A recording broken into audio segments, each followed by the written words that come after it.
انتوا بجد متخيلين فكرة البرنامج ده بجد، سواء بقى احنا عارفين مش عارفين، هو مهما كان احنا حتى لو احنا مش عارفين وجابوا اتنين مثلا كانوا متخانقين واتصالحوا، برضو يا جماعة النفوس برضو بتبقى شيالة، النفوس برضو متشالة حتى لو هما مثلا إمم. متصالحين، يعني داخلين البرنامج وعارفين ان هما هيعملوا كده عشان شو ومش عارفة ايه. برضو النفوس برضك متشالة، يعني برضك لما تبقى متخانق مع حد وفي عداوة بينكم، هم عداوة بينكم انتوا الاتنين وخلاص اتصالحتوا، برضه بتبقى في برضك حتة كده نفوس متشالة. فواضح ان احنا هنشوف حاجة اقسم بالله جامدة، يعني أنا اول مرة ابقى متحمسة لبرنامج رامز كده، مع ان الواحد بيبقى عارف ان هو دايما ان هو اصلا يعني بيبقوا عارفينه تمثيل، وكل مرة نقول تمثيل وبنتفرج عليه برضك ساعات يعني، لا بس مش عارف، هو بقى حاجة كده في رمضان كده طبيعي كده بنتفرج عليه.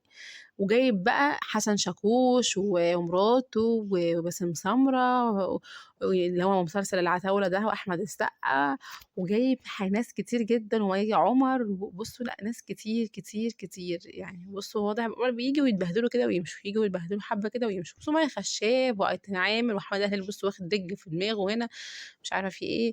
ولا بجد البرنامج هنشوف، انا متوقعه ان شاء الله ان هو هيبقى جامد يعني.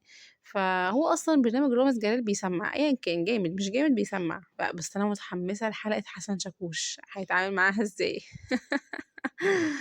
هيبقى برنامج جامد. يا جماعه لو عجبكم الفيديو او لا ما عجبكوش حطوا لايك، ما عجبكوش عادي انا متعوده، عادي عادي يا جماعه، عادي عادي عادي. بس كده.